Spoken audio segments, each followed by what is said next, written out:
চলো তোমাদের সাথে আজকে আমি এই লুকের ফুল টিউটোরিয়ালটা শেয়ার করছি। আশা করি তোমরা শর্টসের মাধ্যমে এই লুকটা পুরোপুরি দেখতেও পেয়ে গেছো। তাই আজকে ভাবলাম তোমাদের জন্য পুরো ডিটেলসে ভিডিও আনি।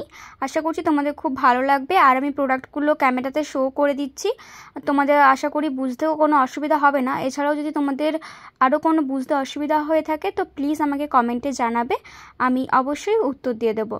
তো হাই সবাইকে, আমি মেকআপ আর্টিস্ট অর্পিতা। আমার পেজে তোমাদেরকে অনেক অনেক অনেক স্বাগত। যারা নতুন দেখছো তারা অবশ্যই সাবস্ক্রাইব করে রাখবে চ্যানেলটাকে, আর যারা ফেসবুক থেকে দেখছো তারা অবশ্যই পেজটাকে ফলো করতে একদম ভুলবে না, কারণ আমি এরকম মেকআপ টিউটোরিয়াল ছাড়াও মেকআপ রিলেটেড আরও অন্য কিছু শেয়ারও করে থাকি। তো দেখতেই পেলে আমি স্কিনটাকে প্রিপারেশন করে নিয়েছি। আর যেহেতু এখন সামার সিজন পড়েই গেছে, সেই জন্য একদমই কোনো রকম পরিমাণে অয়েল বেসড ফাউন্ডেশন বলো বা যা কিছুই বলো ইউজ করা যাবে না। সমস্ত কিছু ম্যাট ফিনিশ হতে হবে। আজকে আমি তোমাদের সাথে কিভাবে সামার সিজনে মেকআপ করতে হবে তার কতগুলো টিপস অ্যান্ড ট্রিক্স শেয়ার করব। আশা করছি তোমাদের খুব ভালো লাগবে। আর শুধু ভিডিও দেখলেই হবে না, তোমরা কে কোথা থেকে ভিডিওগুলো দেখছো আমার অবশ্যই কিন্তু জানিও, তাহলেও আমার খুব ভালো লাগবে। তো প্রথমেই তোমরা দেখতেই পেলে আমি বললাম যে কোনো রকম অয়েল পরিমাণে কোনো প্রোডাক্ট ইউজ করা যাবে না, সমস্ত কিছু ম্যাট ফিনিশ হতে হবে। যেহেতু আমাদের সামার সিজনে অয়েল বাড়ায়, এছাড়াও সোয়েট বাড়ায়, তো সেই জন্য আমাদেরকে সেগুলোকে কন্ট্রোল করার জন্য সমস্ত কিছু ম্যাট বেস ইউজ করতে হবে।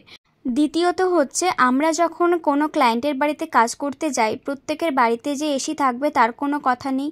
তো আমাদেরকে সেই ব্যবস্থা অনুযায়ী বা সেইভাবে আমাদেরকে কাজ সমস্ত কিছুই শিখে রাখতে হয়। তাই আমরা যখন নন এসিতে কাজ করব তো অবশ্যই যে আমাদের আইস রাব করতে হবে ফেসের মধ্যে, ডিরেক্ট আইস রাব করবে না, কিছুটা পরিমাণে বা একটা কোনো সুতির কাপড় বা ড্রাই টিস্যু যেগুলো হয় সেগুলো দিয়ে পুরো ফুল ফেসটাকে রাব করবে বরফ দিয়ে। তো এটা হলে আমাদের ফেসটা কিছুটা পরিমাণে ঠান্ডা থাকবে, যার ফলে আমাদের মেকআপটা খুব সুন্দরভাবে বসবে। 3 নম্বর পয়েন্ট হলো, আমরা যখন ফেসটাকে পুরো লক করব ট্রান্সলুসেন্ট পাউডার দিয়ে, তো সেই পাউডারটা কিন্তু একদম ওয়াটারপ্রুফ হতে হবে বা ভীষণ হাই কোয়ালিটির হতে হবে, যেমন শপারেল, হুডা বিউটি, RCMA এইসব পাউডার। আর 4th পয়েন্ট এবং লাস্ট পয়েন্ট হচ্ছে, আমরা যখন ফাউন্ডেশন অ্যাপ্লাই করব বা যে কোনো প্রোডাক্টই ইউজ করি না কেন, সমস্ত কিছুই অল্প অল্প পরিমাণে ইউজ করব, যাতে করে আমাদের যে প্রোডাক্টের লেয়ার সেটা খুব অল্প পরিমাণে থাকে, বেশি যেন থিক না হয়ে যায়। তো এই হচ্ছে আজকের টিপস। তো তোমাদের কেমন লাগলো অবশ্যই জানাবে। আর ফাইনাল লুকটাও তোমাদের সাথে শেয়ার করলাম। আশা করছি তোমাদের ভিডিওটা ভালো লাগবে। ভালো লাগলে অবশ্যই আমার পেজটাকে, আর যারা ইউটিউব থেকে দেখছো তারা অবশ্যই সাবস্ক্রাইব করবে চ্যানেলটাকে। তো দেখা হচ্ছে তোমাদের সাথে আরও একটা নতুন ভিডিওর সাথে।